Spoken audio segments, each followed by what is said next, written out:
மழைக்காக ஜெபம். இறைவனாகிய தந்தையே, விண்ணிற்கும் மண்ணிற்கும் ஆண்டவரே, நாங்கள் வாழ்வதும் இயங்குவதும் இருப்பதும் உம்மாலேதான். உமது சாயலாக மனிதனை படைத்தீர். அவர் தன் உழைப்பால் படைப்பு தொழிலில் உம்மோடு சேர்ந்து மண்ணின் வளமை நின்று கனிதர செய்ய வேண்டும் என திருவுளமானீர். உம் மக்களாகிய நாங்கள் எங்கள் அவல நிலையையும் பலவீனத்தையும் உணர்கிறோம். உம்மால் அன்றி எங்களால் ஒன்றும் செய்ய இயலாது. அன்பு தந்தையே, நீர் எல்லோர் மீதும் கதிரவனை தோன்ற செய்கின்றீர், எல்லோர் மீதும் மழை பொழிய செய்கின்றீர். இக்காலத்தில் வறட்சியால் பாதிக்கப்பட்ட எங்கள் அனைவர் மீதும், அதனால் பெரிதும் துன்பப்படுகிறவர்கள் மீதும் இரக்கம் காட்டியருளும்.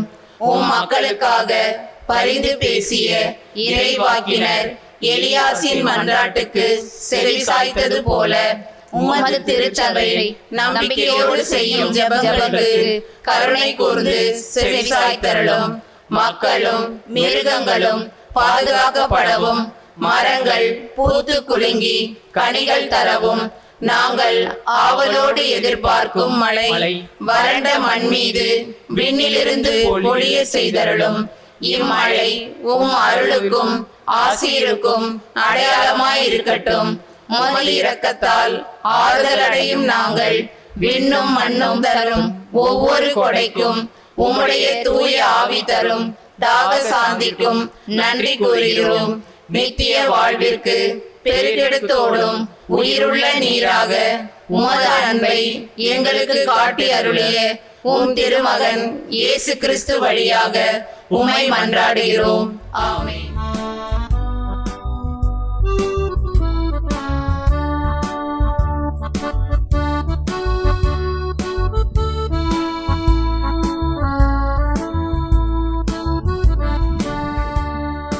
அழைக்கிறார் இயேசு ஆண்டவர், ஆவலாய் நாம் செல்லுவோம்.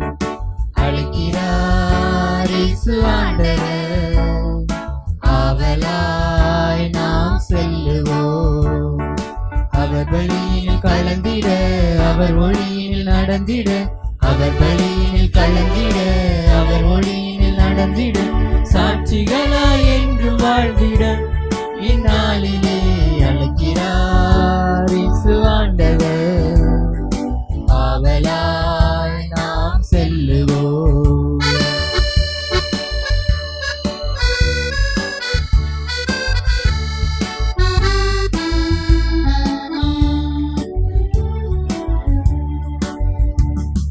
தேடியே தேவன் வருகிறார், தன்னையே நாளும் தருகிறார். தோள்களில் நம்மை தாங்குவார், துயரினில் அவர் தேற்றுவார். சுமைகளை சுகங்களாக மாற்றுவார், வளமுடன் வாழும் வழியை காட்டுவார். சுமைகளை சுகங்களாக மாற்றுவார், வளமுடன் வாழும் வழியை காட்டுவார். வாருங்கள் ஓருடலாய் இணைந்திடுவோம், வானக தந்தையை நாம் வணங்கிடுவோம். அழைக்கிறார் இயேசு ஆண்டவர், ஆவலாய் நாம் செல்லுவோம். இன்றைய திருப்பலியானது திருவாளர் ஹிருதயநாதனுடைய ஆன்மீக பார்ட்டிக்காக அவருடைய குடும்பத்தார் இந்த திருப்பலி ஒப்புக் கொடுக்கிறார்கள். அருட்தந்தை B.K. பிரான்சிஸ் அவருடைய ஆன்மீக பார்ட்டிக்காக விவியன் குடும்பத்தார் இந்த திருப்பலி ஒப்புக் கொடுக்கிறார்கள். அருட்தந்தை V.K. பிரான்சிஸ் அவருடைய ஆன்மீக பார்ட்டிக்காக பாரதிதாசன் குடும்பத்தார் இந்த திருப்பலியை ஒப்புக் கொடுக்கிறார்கள். மிஸ்டர் கோனி செஸ்டர் 25வது ஆண்டு நினைவு ஆன்மீக பார்ட்டிக்காக அவருடைய குடும்பத்தார் இந்த திருப்பலியை ஒப்புக் கொடுக்கிறார்கள். மேலும் பாரதிதாசன் லீமா ரோஸ் 45வது ஆண்டு திருமண நாள் நன்றி திருப்பலியாகும் மற்றும் இறை ஆசீர் வேண்டி CBSE +2 தேர்விலே நிவேதா நல்ல மதிப்பெண்கள் பெற்று தேர்ச்சி பெற்றதற்கு நன்றி திருப்பலியாக என்னுடைய பெற்றோர் திருப்பி ஒப்புக் கொடுக்கிறார்கள். பாலம்மாள் தனக்கும் தன்னுடைய குடும்பத்திலும் கிடைத்த அனைத்து ஆசிரியருக்கு நன்றி சொல்லி தொடர்ந்து இறைவன் இவருடைய குடும்பத்தை நிறைவாக ஆசிர்வதிக்க வேண்டி இந்த திருப்பலியை ஒப்புக் கொடுக்கின்றார்கள். இந்த கருத்துக்களோடு நம்முடைய கருத்துக்களை ஒன்று சேர்த்து இந்த திருப்பலியில் நாம் பக்தியோடு பங்கேற்போம். தந்தை மகன் தூயாவியாரின் பெயராலே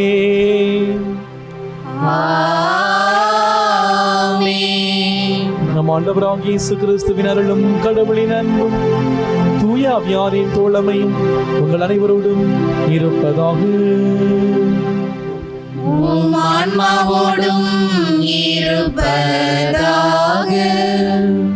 திருப்பாடல் 48 நாம் வாசிக்கின்றோம்.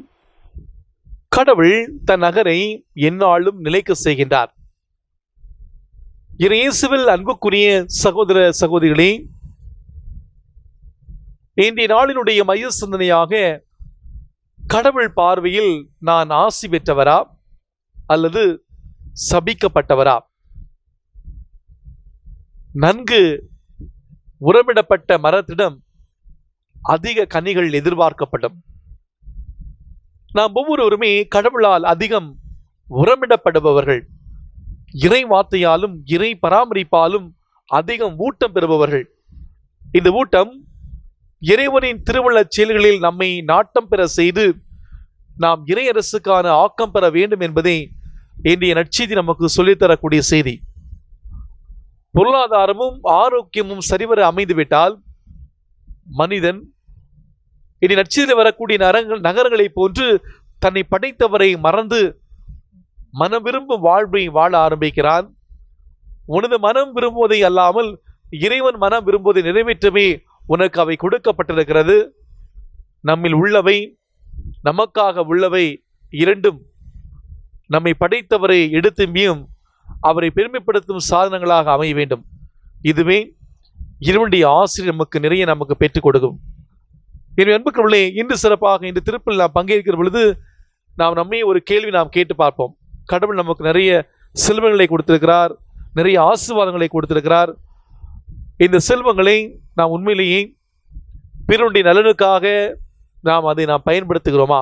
கடவுளுடைய முன்னிலே நாம் ஆசீர்வதிக்கப்பட்டவர்களா அல்லது சபிக்கப்பட்டவர்களா? நாம் வாழ்கிற நம்முடைய வாழ்க்கை சூழ்நிலை இறைவன் நமக்கு கொடுத்திருக்கிற திறமைகள், இறைவன் நமக்கு கொடுத்திருக்கிற செல்வங்களை நாம் மற்றவர்களுடைய நலனுக்காக நாம் பயன்படுத்தி கடவுளுடைய முன்னிலே ஆசீர்வதிக்கப்பட்ட பிள்ளைகளாக, எப்போதுமே கடவுளுக்கு பிரியமான பிள்ளைகளாக வாழக்கூடிய அருளையும் ஆசிரியும் இன்று சிறப்பாக இந்த திருப்பலி வழியாக நாம் பக்தியோடு ஜெபிப்போம். இன்றைய திருப்பலியானது உங்கள் ஒவ்வொருடைய கருத்துக்களுக்காக சிறப்பாக இன்றைய நாளிலே அகில உலகம் எங்கும் என்னோடு இந்த நேரத்தை இணைந்து ஜெபிக்கிற இந்த யூடியூப் சேனல் மூலமாக, ஃபேஸ்புக் மூலமாக நம்பிக்கையோடு ஜெபிக்கிற உங்கள் ஒவ்வொருடைய கருத்துக்களுக்காகவும், நம்முடைய பங்கு மக்களின் கருத்துக்களுக்காகவும், திருப்பலி ஒப்புக் கொடுப்போரின் கருத்துக்களுக்காகவும் சிறப்பாக இந்த திருப்பலியானது ஒப்புக் கொடுக்கப்படுகிறது. நம்முடைய வாழ்வில் கடவுளுடைய ஆசிரை பெற இறை பிரசனத்திலே நாம் வாழ தவறிய அந்த நேரங்களை நாம் நினைத்து பார்ப்போம். சபிக்கப்பட்ட நிலையிலே அல்ல, கடவுளுடைய முன்னிலையிலே ஆசீர்வாதத்துக்குரிய ஒரு வாழ்வு வாழ இந்த திருப்பலிலே நாம் பக்தியோடு வேண்டுவோம். திருப்பலிலே தகுதியான முறையிலே பங்கேற்க தடையாக இருக்கக்கூடிய நம்முடைய பாவங்களை ஏற்று மன வருந்துவோம்.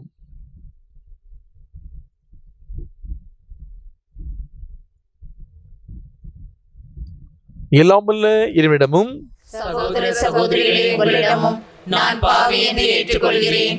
ஏனெனில் என் சிந்தனையாலும் சொல்லாலும் செயலாலும் கடமையில் தவறியதாலும் பாவங்கள் பல செய்தேன். என் பாவமே, என் பாவமே, என் பெரும் பாவமே. ஆகையால் எப்பொழுதும் கன்னியான புனித மரியாவையும் வானதூதர் புனித அனைவரையும் சகோதர சகோதரிகளை உங்களையும் நம் இறைவனாகிய ஆண்டவரிடம் எனக்காக வேண்டிக் கொள்ள மன்றாடுகிறேன். எல்லாம் வல்ல இறைவன் நம்மை இரக்கம் வைத்து நம் பாவங்களை மன்னித்து நம்மை முடிவில்லா வாழ்வுக்கு அழைத்து செல்வாராக. ஆமென்.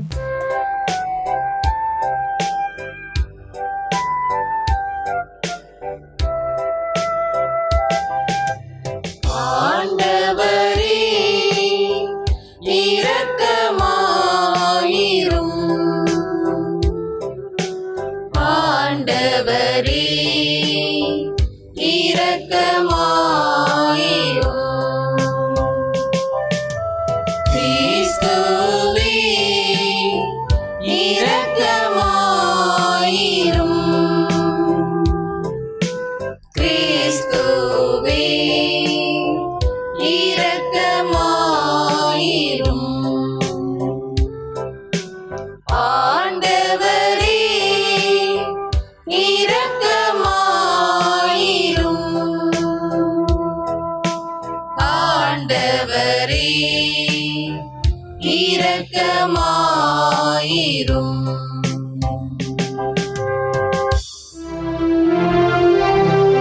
மன்றாடுவோமாக. இறைவா, வீழ்ச்சியுற்ற உலகையும் திருமகனின் தாழ்ச்சியினால் மீண்டும் நிலைநிறுத்தினீரே. அதனால் பாவத்தின் அடிமைத்தலிலிருந்து நீர் விடுவித்த உம் நம்பிக்கையாளருக்கு புனித பெயர் பற்றி தந்து அவர்கள் என்றும் நிலையான மகிழ்ச்சி அடைந்திட செய்வீராக.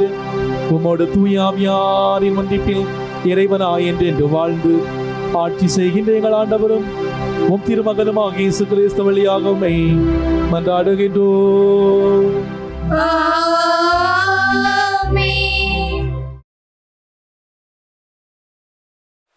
முதல் வாசகம்.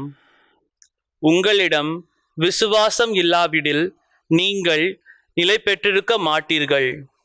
இறைவாக்கினர் ஏசையா நூலிலிருந்து வாசகம். அதிகாரம் 7, இறை வார்த்தைகள் 1 முதல் 9 முடிய. ஊசியாவின் பேரனும் யோதாமின் மகனுமான ஆகாசு யூத நாட்டை ஆட்சி செய்த நாட்களில் ரட்சின் என்னும் சிரியா நாட்டு அரசனும் ராமாலியாவின் மகன் பெக்கா என்னும் இஸ்ரேல் நாட்டு அரசனும் எருசலேமுக்கு எதிராக போர் தொடுத்து அதை வீழ்த்த முயன்றனர். அவர்களால் அது இயலாமல் போயிற்று. சிரியா எப்ராயிமோடு கூட்டணி அமைத்து கொண்டது என்னும் செய்தி தாவீதின் குடும்பத்தாருக்கு அறிவிக்கப்பட்டது. உடனே பெருங்காற்றினால் காட்டு மரங்கள் அலையதிர்வு கொள்வது போல் ஆகாசின் உள்ளமும் அவர் நாட்டு மக்களின் உள்ளங்களும் அலைகளிக்கப்பட்டன. அப்பொழுது ஆண்டவர் ஏசாவை நோக்கி, நீ உன் மகன் செயார் யாசிபை உன்னிடம் அழைத்து சென்று ஆகாசை சந்திப்பாயாக. வண்ணான் வயலுக்கு செல்லும் வழியில் மேற்குலத்துக்கு போகும் கால்வாயின் மறுமுனையில் நீ ஆகாசை காண்பாய். அவனுக்கு இதை சொல், நீ அமைதியாயிரு, அஞ்சாதிருந்து நடப்பனவற்றை உற்றுப்பார். ரட்சின் சிரியா நாட்டினர் ராமாலியாவின் மகன் ஆகியோரின் கடும் சினத்தை கண்டு மனங்கலங்காதே. அவர்கள் புகைத்து கொண்டிருக்கும் 2 கொல்லிக்கட்டைகளிலிருந்து வரும் புகை போன்றவர்கள். சிரியா எப்ராயிமோடும் ராமாலியாவின் மகனோடும் உனக்கெதிராய் சதித்திட்டம் தீட்டி யூதாவுக்கு எதிராய் நாம் படையெடுத்து சென்று அதை நடுடங்க செய்வோம், அதற்கு எதிராய் போரிட்டு அதை பிடித்து தயல் என்பவனின் மகனை அதற்கு அரசனாக்குவோம் என்று தங்களுக்குள் பேசிக்கொள்கிறார்கள். ஆதலால் ஆண்டவர் இவ்வாறு உரைக்கிறார், அவர்களது திட்டம் நிலைத்து நிற்காது, அது ஒருபோதும் நிறைவேறாது. ஏனெனில் சிரியாவின் தலைநகர் தமஸ்கு நகரின் தலைவன் ரட்சின் இன்னும் 65 ஆண்டுகளில் எப்ராயிம் ஒரு மக்களினம் என்னும் தகுதியை இழக்கும் வண்ணம் தவிடு பொடியாக்கப்படும். எப்ராயிம் தலைநகர் சமாரியா தலைநகரின் தலைவன் ராமாலியாவின் மகன். உங்கள் நம்பிக்கையில் நிலைத்திராவிடில் நீங்களும் நிலைத்திருக்க மாட்டீர்கள். ஆண்டவர் வழங்கும் அருள்வாக்கு. இறைவனுக்கு நன்றி.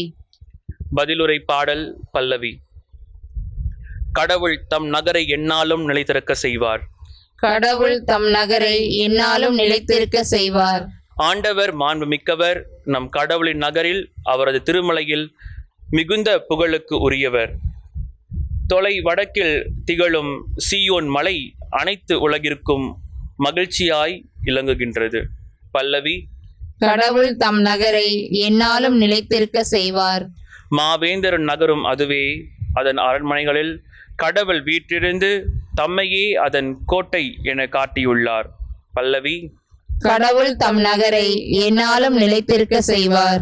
இதோ அரசர் அனைவரும் ஒன்று கூடினர், அணிவகுத்து ஒன்றாக வந்தனர். அந்தோ பார்த்ததும் திகைத்தனர், திகில் அடைந்து ஓட்டம் பிடித்தனர். பல்லவி. கடவுள் தம் நகரை எந்நாளும் நிலைத்திருக்க செய்வார். அங்கே அச்சம் அவர்களை ஆட்கொண்டது, பேறுகால பெண் போல் அவர்கள் துடித்தனர். தர்சீசு கப்பல்களை கீழே காற்றினால் நீர் தகர்க்கின்றார். பல்லவி. கடவுள் தம் நகரை எந்நாளும் நிலைத்திருக்க செய்வார்.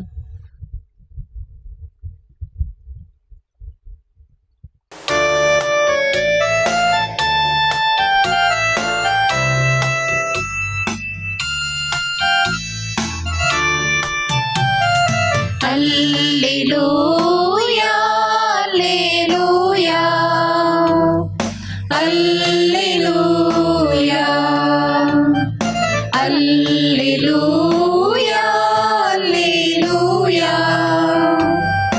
அல்லேலூயா. மெல்லிசை கருவிகள் மீட்டிடுவோம், மேளமும் தாளமும் முழங்கிடுவோம். மெல்லிசை கருவிகள் மீட்டிடுவோம், மேளமும் தாளமும் முழங்கிடுவோம். நல்லவர் ஆண்டவர் என்றுரைப்போம், நாளுமே அவரை போற்றிடுவோம். நல்லவர் ஆண்டவர் என்றுரைப்போம், நாளுமே அவரை போற்றிடுவோம். அல்லேலூயா அல்லேலூயா அல்லேலூயா.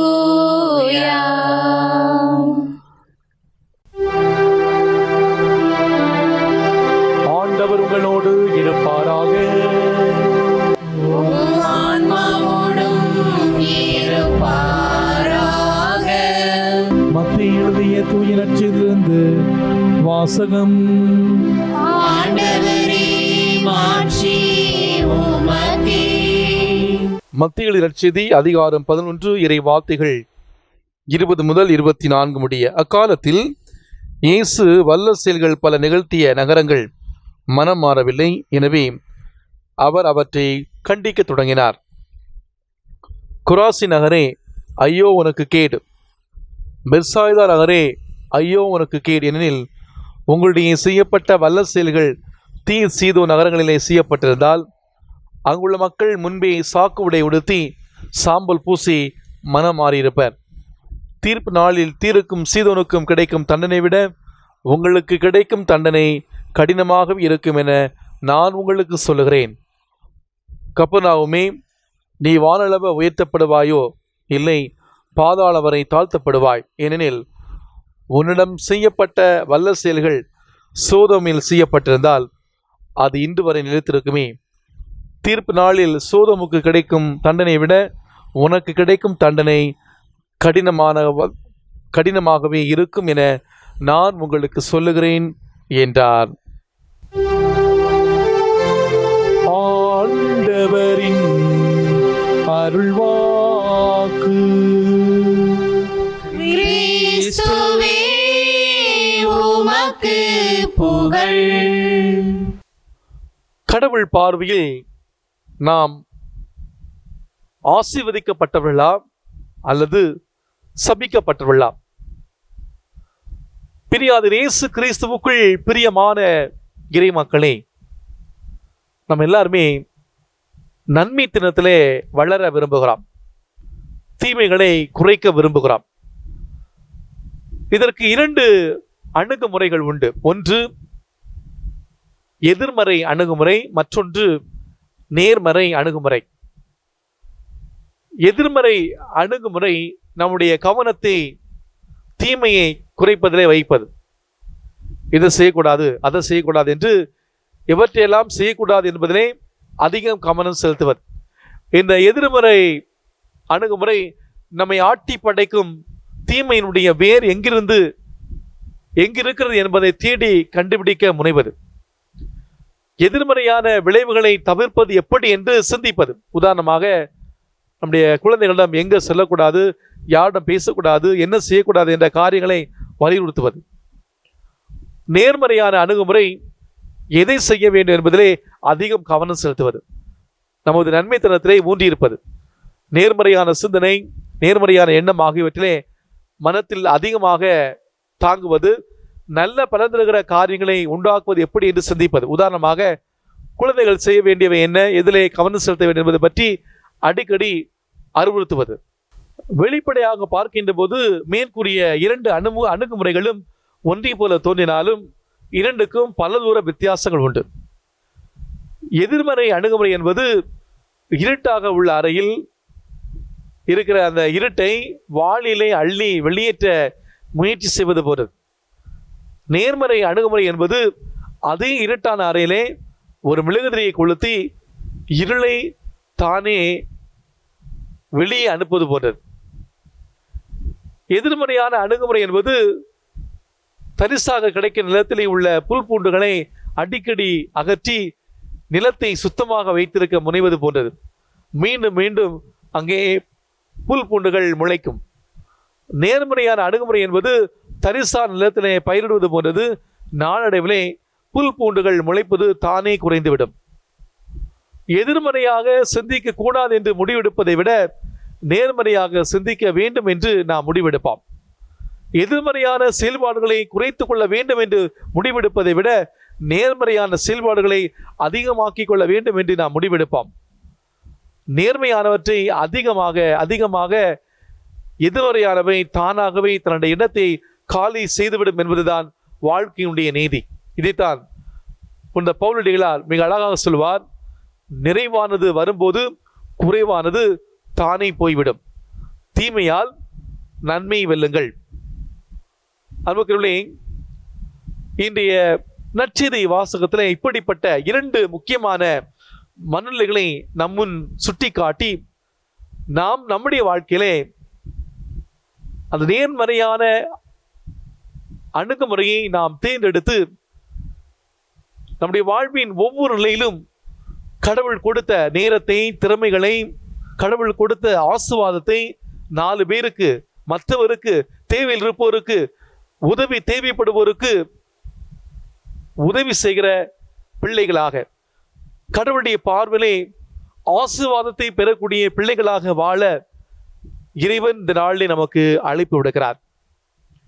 உதவி செய்வதை விட உயர்ந்த மதம் வேறில்லை. நற்செயல்கள் ஒவ்வொன்றும் தர்மமாகும். உன்னுடைய சகோதரனை கண்டதும் புன்னகை செய்தால் அது தர்மம். உன் நண்பனை நற்செயல் செய்ய தூண்டினால் அது தர்மம். பார்வையற்றோருக்கு உதவுவது தர்மம். சாலையிலே கிடக்கக்கூடிய கற்களை நீக்குவது தர்மம். வேட்கையிலே உழவுவனுக்கு நீர் அளித்தல் தர்மம். ஆம் அன்புக்குள்ளே, அது ஒரு சிற்றாலயம். சிறுவர் சிறுமியருக்கு ஞாயிறு வகுப்புகள் நடந்து கொண்டிருந்தன. ஆலயத்தின் வெளியே ஒரு சிறுமி கவலையோடு அமர்ந்திருக்கிறாள். மிகவும் ஏழ்மையான குடும்பத்தை சார்ந்தவள்.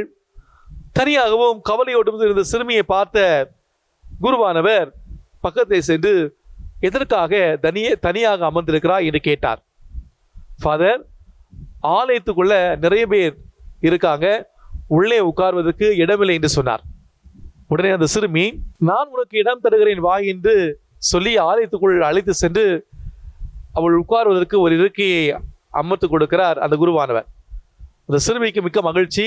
அன்று இரவு தூங்குவதற்காக படுக்கைக்கு சென்ற பொழுது அந்த சிறுமியால் தூங்க முடியவில்லை. மீண்டும் மீண்டும் ஒரு கேள்விக்குறியானது வந்து கொண்டே இருந்தது. இன்றைக்கு ஆலயத்துக்குள் அமர இடம் கிடைத்து விட்டது. ஆனால் என்னை போல எத்தனை பேர் ஆலயத்திற்குள் இடம் இல்லாமல் வெளியே உட்கார்ந்திருக்கிறார்களே, அவர்களுக்கு யார் இடம் கொடுப்பது? எல்லோரும் ஆலயத்துக்குள் உட்காரக்கூடிய அளவுக்கு பெரிதாக ஏன் ஆலயம் கட்டக்கூடாது? ஒவ்வொரு நாளும் இந்த கேள்வியானது அவளுக்குள் வந்து செல்வது வழக்கமாகிவிட்டது. 2 ஆண்டுகள் கழிந்தன. அந்த சிறுமியானவள் உடல்நலம் பாதிக்கப்பட்டு இறந்து போனாள். இறுதிச் சடங்கு செய்வதற்கு குருவானவரை அழைத்தார்கள். குருவானவர் இறுதிச் சடங்குகளை நிறைவேற்றி கொண்டிருக்கும் போது அந்த சிறுமியின் உடையிலிருந்து ஒரு சிறிய பர்ஸ் கீழே விழுந்தது. அந்த பர்ஸிலே ஒரு கடிதமும் கொஞ்சம் பணமும் இருந்தது. குருவானவர் அந்த கடிதத்தை எடுத்து பிரித்து படித்தார். அந்த கடிதத்திலே பின்வருமாறு எழுதப்பட்டிருந்தது: நம்முடைய ஆலயம் மிக சிறியதாக இருப்பதால் நிறைய சிறுவர் சிறுமியர்கள் ஆலயத்துக்குள் வர முடிவதில்லை. பல சமயத்திலே வெளியில் நின்று கொண்டு வழிபாடுகளில் பங்கெடுத்திருக்கிறோம். இந்த சிறிய ஆலயத்தை இடித்துவிட்டு பெரிய ஆலயம் கட்டினால் எல்லோருமே ஆலயத்திற்குள் சென்று வழிபாட்டில் பங்கேற்க முடியும். பெரிய ஆலயம் கட்டுவதற்காக என்னால் முடிந்த நன்கொடையை இதில் வைத்திருக்கிறேன். தயவு செய்து அந்த நல்ல காரியத்துக்காக இந்த பணத்தை பயன்படுத்திக் கொள்ளுங்கள் என்று அந்த கடிதத்திலே எழுதி வைத்திருந்தார். இந்த கடிதத்தை குருவானவர் ஆலயத்தில் படிக்க பத்திரிகையாளர்கள் இந்த நிகழ்வை செய்தியாக்கினார்கள். இந்த நிகழ்வை பற்றி கேள்விப்பட்டார்கள். அந்த சிறுமியின் கனவை நனவாக்க முன் வந்தார்கள். ஒருவர் மிக குறைந்த விலைக்கு தன்னுடைய நிலத்தை கொடுத்தார். ஒருவர் பல்வேறு இடங்களிலிருந்து நன்கொடைகள் வாங்கி கொடுத்தார். 5 வருடங்களுக்குள் நிறைய பணங்கள் வந்து குவிந்தன. சுமார் 3300 மக்கள் அமரக்கூடிய விதத்திலே ஒரு பெரிய ஆலயம் கட்டப்பட்டது. ஆலயத்தை தொடர்ந்து படிப்பதற்கான பள்ளிக்கூடம், கல்லூரி, நோயாளிகளுக்கான மருத்துவமனை என்று பல்வேறு கட்டிடங்கள் அங்கே எழுப்பப்பட்டு லட்சக்கணக்கான மக்கள் பயனடைந்து வருகின்றார்கள். இந்த மகத்தான காரியம் நடந்தது அமெரிக்காவில் உள்ள பிலடெல்பியா என்ற நகரத்தில்தான். உலகத்தில் மிகப்பெரிய செயல் என்று ஒன்றுமில்லை. நீங்கள் செய்யும் செயலை உண்மையுடனும் அன்புடனும், குறிப்பாக அடுத்தவரின் நலனை கருத்தில் கொண்டும் செய்யும் போது அவை மிகப்பெரிய செயல்களாக மாறுகின்றன. இதே சிந்தனை தான் அன்னை தெரசாவும், we cannot do great things on this earth, only small things with great love and ordinary things in an extraordinary way. எல்லோராலும் எப்போதும் மிகப்பெரிய நற்காரியங்களை செய்து கொண்டிருக்க முடியாது. ஆனால் அனைவராலும் சிறு சிறு நல்ல செயல்களை எப்போதுமே செய்து கொண்டிருக்க முடியும். யாசகம் கேட்க வந்தவரிடம் நாளை தருகிறேன் என்று பீமன் சொன்னபோது தர்மர் சிரித்தாராம். நாளை இருப்பேன் என்று எவ்வளவு நம்பிக்கையுடன் பீமன் இருக்கிறார் என்று வியந்தாராம். அதனால்தான் மணிமேகலை நாளை அறம் செய்வோம் என இருக்காமல் இன்றே செய்வோம், அறம் என்பது மற்றவர்களுக்கு உண்ண உணவும் உடையும் உருள்வதும் தருவது என்று சொல்லுகிறார். நாளை நாம் இல்லாமல் போகலாம். அப்படியே நாம் இருந்தால் நம்மிடம் இருக்கும் பொருள் இல்லாமல் போகலாம். இரண்டும் இருந்தால் கொடுக்க வேண்டும் என்கிற எண்ணம் காணாமல் போகலாம் என்று திரு இறை அன்பு சொல்கின்றார். பெறுவதிலோ வைத்திருப்பதிலோ இல்லை, தருவதில்தான் சந்தோஷம் இருக்கிறது. அடுத்தவர்களை பற்றி நாம் சிந்தித்து அவளுக்காக ஏதாவது செய்யாவிட்டால் சந்தோஷத்திற்கான சிறந்த வழியை நாம் இழந்து விடுகிறோம் என்று ரேலிமான் மிக அழகாக சொல்வார். அன்புக்குள்ளே இன்றைய நற்செய்தி வாசகத்தை நாம் வாசிக்கிற பொழுது, இன்றைய நற்செய்தி வாசகமானது கலிலேய கடலை சுற்றி அமைந்துள்ள நகரங்களிலே இயேசு போதித்திருக்கிறார், புதுமைகள் செய்திருக்கிறார். குராசின், பெத்சாய்தா போன்ற நகரங்கள் ஆண்டவருடைய போதனை பலமுறை கேட்டும் அவருடைய புதுமைகளை கண்டும் பல்லடையாமல் போன அந்த பரிதாப நிலையை கண்டு இயேசு வருந்துகின்றார். தீர், சீதோன், சோமோன் அந்த நகரங்கள் பாவம் அலைந்தவையாக எண்ணப்பட்டன.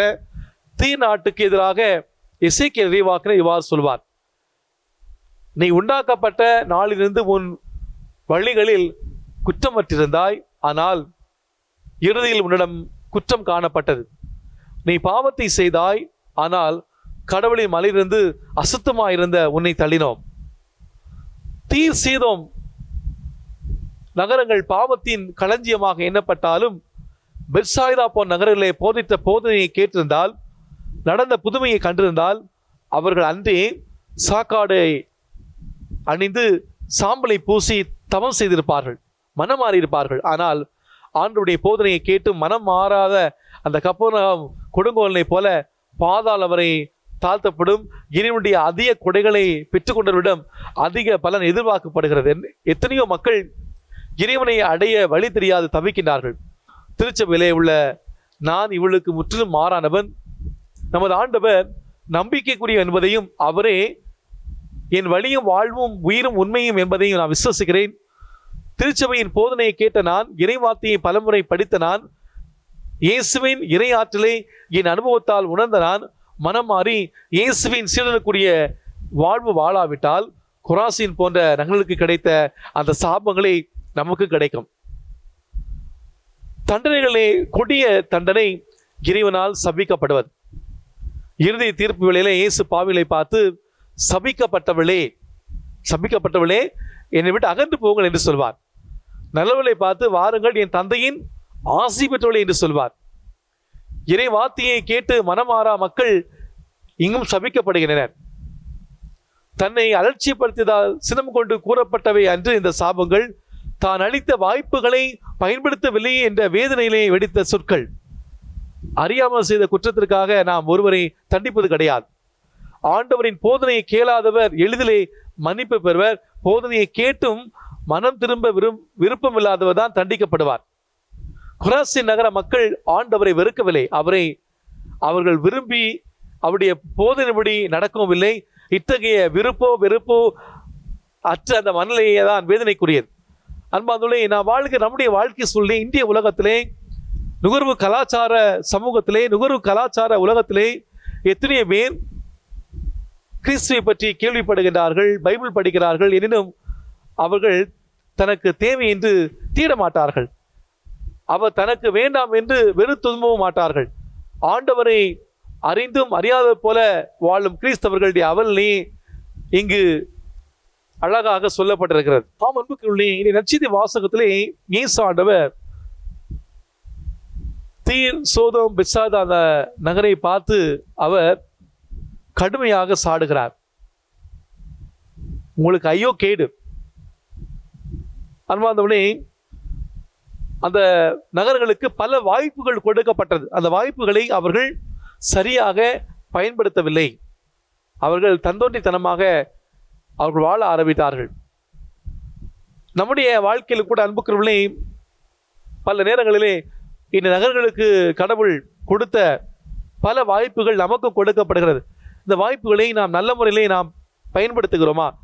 இந்த வாய்ப்புகள் நல்ல முறையில் நாம் பயன்படுத்துகிற பொழுது கடவுளுடைய பார்வையிலே ஆசீர்வாதத்துக்குரிய பிள்ளைகளாக நாம் வாழ்கிறோம். அந்த வாய்ப்புகளை நான் நல்ல முறையில் நாம் பயன்படுத்தாத பொழுது கடவுளுடைய பார்வையிலே சபிக்கப்பட்ட மக்களாக நாம் வாழ்கிறோம். அன்புக்குரியவர்களே, உதவி செய்யும் போது மற்றவருக்கு மட்டுமல்ல, உண்மையிலே உங்களுக்கு தான் அதிகமாக சந்தோஷம் ஏற்படுகிறது. உங்களிடம் கருணை அதிகமாகும் போது உங்கள் அழகு அதிகமாகிறது.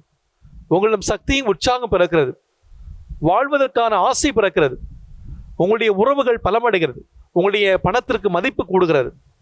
தத்துவ மேதை பிளாட்டோ கூறுவது போல, உங்கள் நல்ல காரியங்கள் உங்களுக்கு வலிமை தருகின்றன. நீங்கள் உதவும் போது கடவுளின் வல்லமையை நீங்கள் உணர முடியும். அன்பார்ந்தவர்களே, நாம் இந்த உலகத்திலே வாழ்வதற்காக மட்டும் இருப்பதில்லை, மாறாக நாம் இந்த உலகத்திலே இருப்பதும் வாழ்வதும் அடுத்தவரை வாழ வைப்பதற்காக என்பதை நாம் மறக்கக்கூடாது.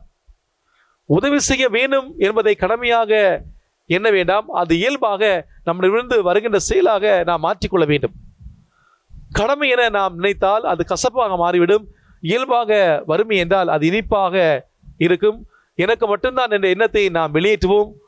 உதவி என்பதை பணத்தோடு மட்டும் முடிச்சு போடாமல் அதையும் தாண்டி நம்மையே மற்றவருக்கு நாம் கொடுப்போம்.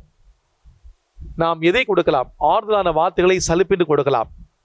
உற்சாகப்படுத்துவதிலே நாம் மனம் தளராமல் கொடுக்கலாம். நேரத்தை மற்றவர்களுக்கு ஒதுக்குவதிலே, தனிமையில் உடன் இருப்பதிலே, பிரச்சனைகளிலே தோழமையை காட்டுவதிலே, சுகங்களை தாங்கிட தோள்களை கொடுப்பதிலே, வாழ்வதற்கான நம்பிக்கையை தருவதிலே, உங்கள் அறிவை அனுபவங்களை பகிர்ந்து கொள்வதிலே, வாய்ப்பு கிடைக்கிற பொழுதெல்லாம் மற்றவருக்கு நன்மை செய்வதிலே நாம் செய்யக்கூடிய சிறிய சிறிய நல்ல காரியங்கள் தான் நாம் மோட்சம் செல்லும் படிக்கற்களாக மாறுகின்றன என்பதை நாம் மறக்கக்கூடாது. சீசரே சொல்வது போல, சக மன்னர்களுக்கு நன்மை செய்வதை விட வேறு வழியில் நீங்கள் கடவுளை அடைய முடியாது.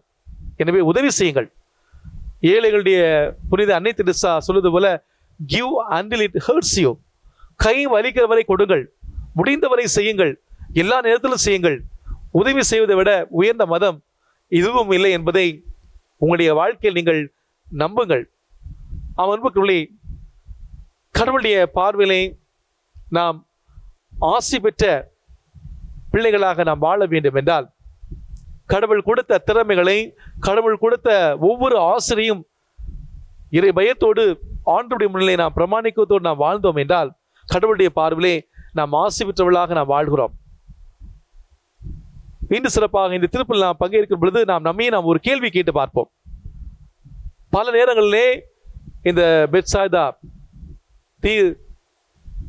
சோதம் அந்த பகுதிகளை போல கடவுள் கொடுத்த பல வாய்ப்புகளை நாம் பயன்படுத்தாமல் மனம் மாறாமல் நம்முடைய வாழ்வில் நாம் தந்தோன்றித்தனமாக நாம் வாழ்ந்தோம் என்றால் நமக்கு கிடைப்பது சாபம்தான்.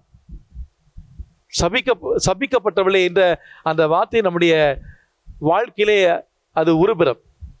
எனவே அன்பார்களே, இன்று சிறப்பாக இந்த திருப்பலில் நாம் பங்கேற்கிற பொழுது நாம் கடவுளுடைய பார்வையிலே ஆசை பெற்றவர்களாக நாம் வாழ முயற்சிப்போம். எந்த ஒரு சூழ்நிலையிலும் நாம் கடவுளை விட்டு நாம் விலகாமல் இறைவன் நமக்கு தருகிற பலவிதமான அந்த வாய்ப்புகளை நாம் நல்ல முறையில் நாம் பயன்படுத்துவோம். ஆண்டவருடைய பார்வையில ஆசி பெற்றவராக நாம் வாழ முயற்சிப்போம். ஆமீன்.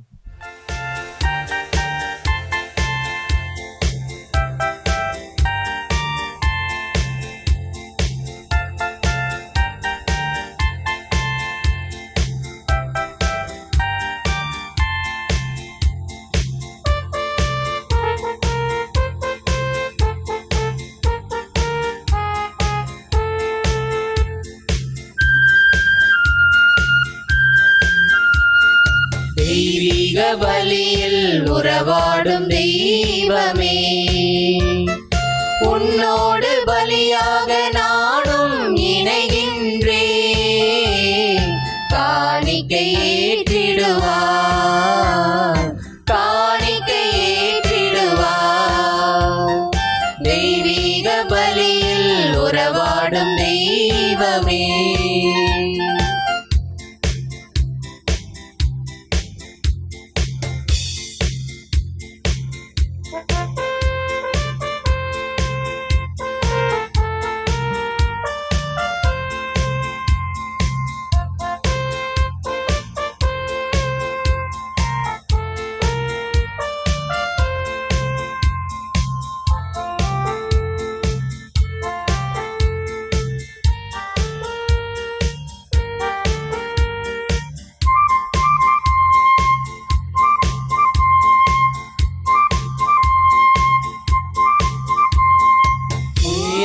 சொன்ன மொழியெல்லாம் என் தேவ தந்த காணிக்கை. வேதம் சொன்ன மொழியெல்லாம் என் தேவ தந்த காணிக்கை. பாதம் படைத்த கனியெல்லாம் என் தேவன் தந்த காணிக்கை. இந்த நிலையில் எந்தன் வாழ்வை காணிக்கை தந்தேன் உன் மலர் பாதம். தெய்வீக பலியில் உறவாடும் தெய்வமே, உன்னோடு பலியாக நானும் இணைகின்றேன். காணிக்கை ஏற்றிடுவார், காணிக்கை ஏற்றிடுவார். சகோதர சகோதரிகளே, என்னுடையது உங்களுடையதுமான இந்த பலி எல்லாமல்ல தந்தையாக இறைவனுக்கு ஏற்றதாகும்படி ஜெபியுங்கள். ஆண்டவர் தமது பெயரின் புகழ்ச்சிக்காகவும் மாட்சிக்காகவும் நமது நன்மைக்காகவும் புனித திரு அவை அனைத்து நலன்களுக்காகவும் உமது கையிலிருந்து இப்பலியை ஏற்றுக்கொள்வாராக. ஆண்டவரே, உமது பெயரின் மாட்சிக்காக நாங்கள் எங்களை கம்மி காணிக்கை எங்களை தூய்மைப்படுத்துவதாக. விண்ணக வாழ்வுக்கு உரிய நற்செயல் புரிவதில் நாளுக்கு நாள் முன்னேறி செல்வோமாக. எங்கள் ஆண்டவராகிய கிறிஸ்து வழியாகவுமே மன்றாடுகின்றோம். ஆண்டவர் உங்களோடு இருப்பாராக.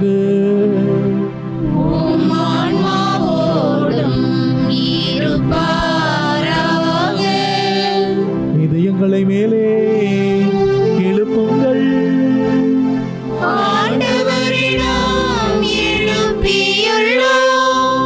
நம் இறைவனாகிய ஆண்டவருக்கு நன்றி பாடுவோம்.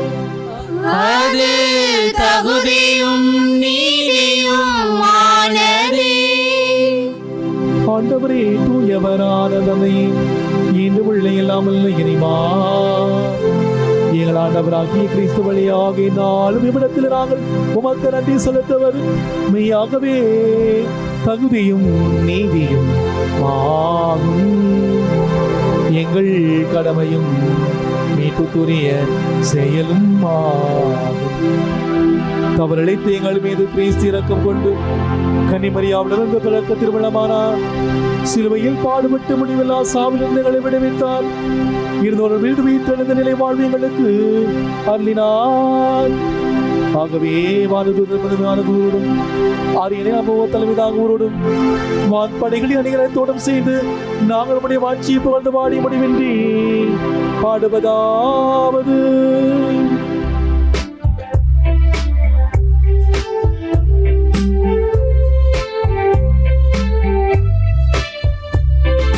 தூயவர் தூயவர் தூயவர் வான்படைகளின் கடவுளம் ஆண்டவர். விண்ணகமும் மண்ணகமும் உமது மாட்சியால் நிறைந்துள்ளன. உன்னதங்களிலே ஓசானா, உன்னதங்களிலே ஓசானா. ஆண்டவர் பெயரால் வருகிறவர் ஆசீர் பெற்றவர். உன்னதங்களிலே ஓசானா, உன்னதங்களிலே ஓசானா. ஆண்டவரே, நீர் மெய்யாகவே தூயவர், தூய்மை அனைத்திற்கும் ஊற்றாகவே உம்முடைய ஆவியை பொழிந்து இக்காணிக்கைகளை தூய்மைப்படுத்த உம்மை வேண்டுகின்றோம். இவ்வாறு எங்கள் ஆண்டவர் இயேசு கிறிஸ்துவின் உடலும் இரத்தமுமாக எங்களுக்கு இவை மாறுவனவாகும். அவர் பாடுபட உளம் கனிந்து தம்மை கையளித்த போது அப்பத்தை எடுத்து நன்றி செலுத்தி அதை பிட்டு தம் சீடர்களுக்கு அளித்து அவர் கூறியதாவது: அனைவரும் இதிலிருந்து பெற்று உண்ணுங்கள், ஏனெனில் இது உங்களுக்காக கையளிக்கப்படும் என் உடல்.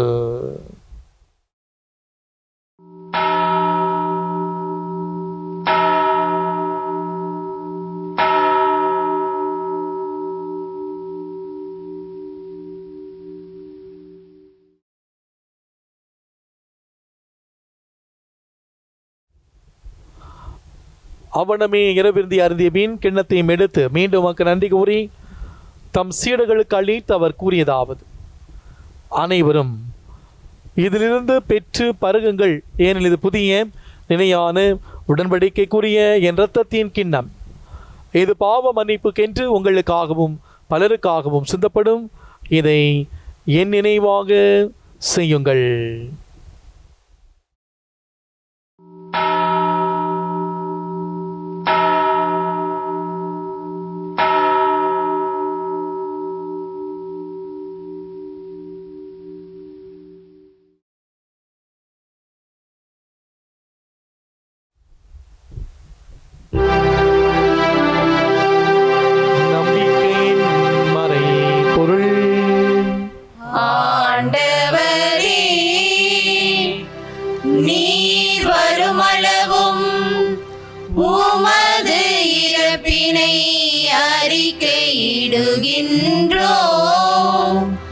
உமது உயிர்ப்பினையும் எடுத்துரைக்கின்றோம்.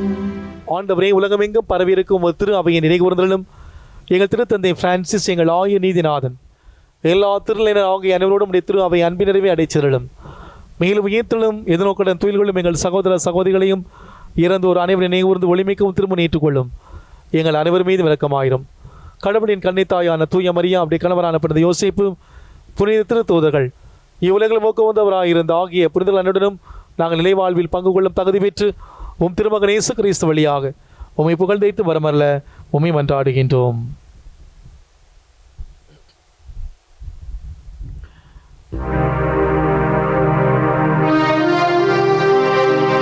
எவர் வழியாக எவரோடு எவரில் எல்லாம் வல்ல இறைவனாகிய தந்தையே, தூயாவியாரின் ஒன்றிப்பில் எல்லா புகழும் ஆட்சியும் என்றென்று உமக்கு உரியதே.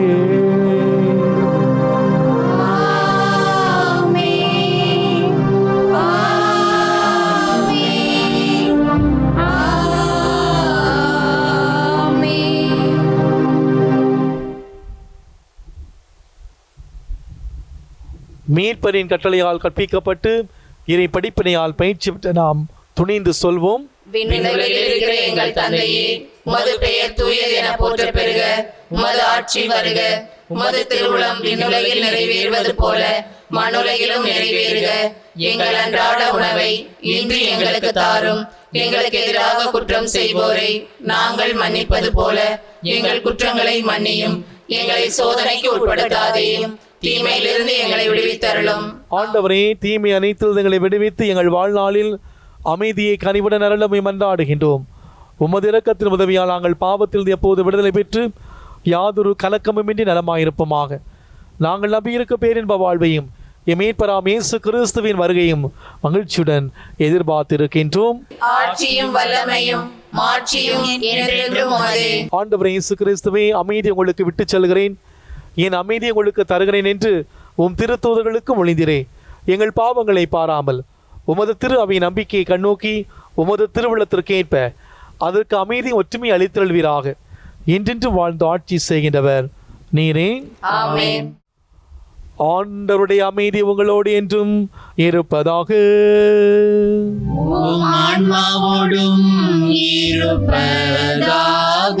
ஒருவருக்கொருவர் அமைதி அறிவித்து மகிழ்வும். சமாதானம்.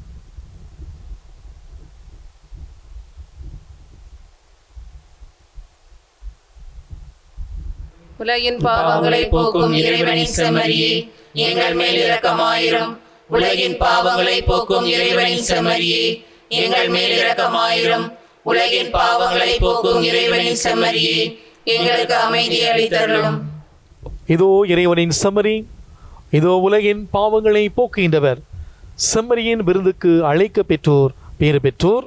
ஆண்டவரே, நீர் என் உள்ளத்தில் எழுந்தருளி வர நான் தகுதியற்றவள். ஆனால் ஒரு வார்த்தை மட்டும் சொல்லியருளும், எனது ஆன்மா நலமடையும். கிறிஸ்துவின் திருவிடலும் திருத்தமும் நம்முடைய காத்திரம் நிலை வாழ்வுக்கு அழைத்து செல்வதாக. ஆமென்.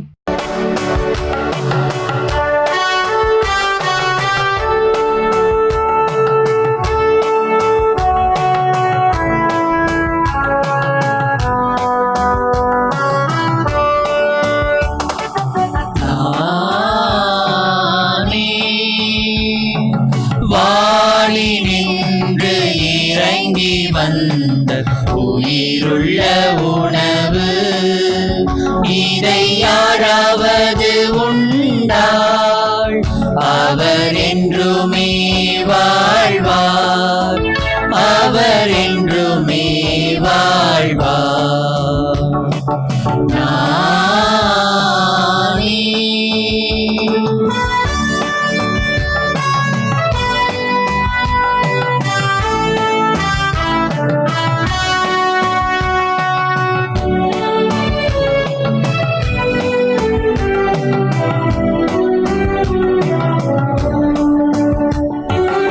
எனது உணவை உண்ணும் எவரும் பசியை அறிந்திடா.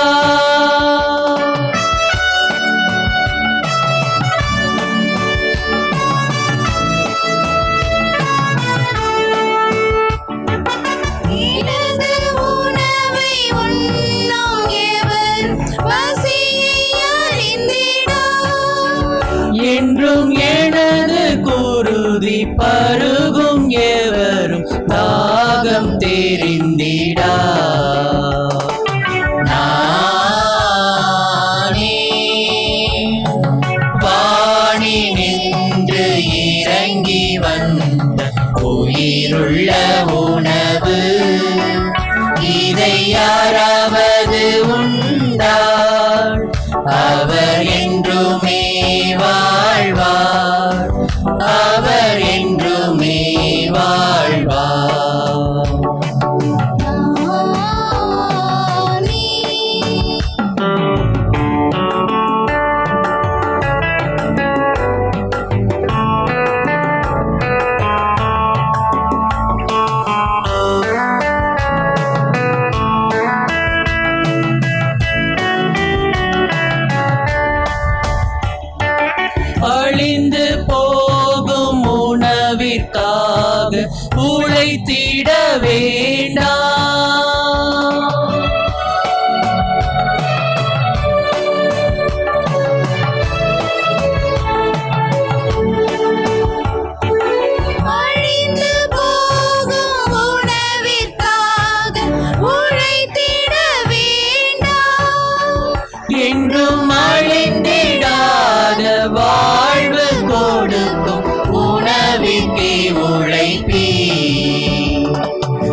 கிறிஸ்துவின் ஆன்மாவே என்னை புனிதப்படுத்தும். கிறிஸ்துவின் திருவுடலே என்னை மீட்டருளும். கிறிஸ்துவின் திரு ரத்தமே என்னை நிறைவித்தருளும். கிறிஸ்துவின் விழாவிலிருந்து வழிந்த திருநீரே என்னை கழுவியருளும். கிறிஸ்துவின் திருப்பாடுகளே என்னை திடப்படுத்துங்கள். ஓ நல்ல இயேசுவே, எனக்கு செவிசாய் தருளும். உமது திருக்காயங்களுக்குள்ளே என்னை மறைத்தருளும். உம்மை விட்டு ஒருபோதும் என்னை பிரிய விடாதேயும். தீய எதிரிகளிடமிருந்து என்னை காத்தருளும். என் மரண நேரத்தில் நீர் என்னை அழைத்து உம்முடைய புனிதர்களோடு எக்காலமும் உம்மை புகழ எனக்கு வரமருளும். ஆமேன். சுமை சுமந்து சோர்ந்திருப்போரே, எல்லோரும் இட வாருங்கள், நான் உங்களுக்கு இளைப்பாறுதல் தருவேன் என்கிறார் ஆண்டவர். நன்றி கூறி மன்றாடுவோமாக. ஆண்டவரே, மாண்புக்குரிய குடைகளால் நிறைவு பெற்ற நாங்கள் உம்மை வேண்டுகின்றோம். அதனால் மீட்பளிக்கும் கொடைகளை நாங்கள் பெற்றுக்கொள்ளவும் உம்மை இணையராத புகழ் நீட்டம் அருள்வீராக. எங்கள் ஆண்டவராகிய கிறிஸ்து வழியாக உம்மை மன்றாடுகின்றோம். ஆண்டவர் உங்களோடு இருப்பாராக. ஆன்மாவோடும் இருப்பாராக. எல்லாம் வல்ல இறைவன் தந்தை, மகன், தூயாவியார் நமக்கு ஆசியை வழங்குவாராக.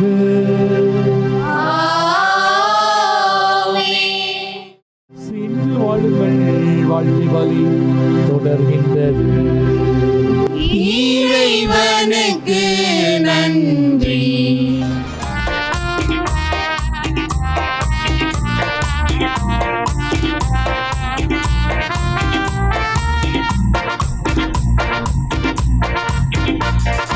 நம்புங்கள், ஜெபியுங்கள், நல்லது நடக்கும், நல்லது நடக்கும். நம்புங்கள், ஜெபியுங்கள், நல்லது நடக்கும், நல்லது நடக்கும்.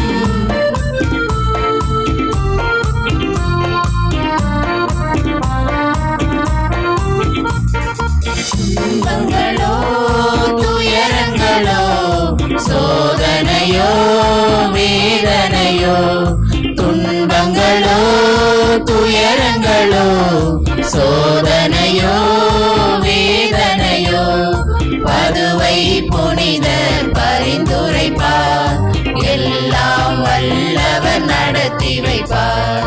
பதுவை புனித பரிந்துரைப்பார், எல்லாம் வல்லவர் நடத்தி வைப்பார். நம்புங்கள், ஜெபியுங்கள், நல்லது நடக்கும், நல்லது நடக்கும். நம்புங்கள், ஜெபியுங்கள், நல்லது நடக்கும், நல்லது நடக்கும்.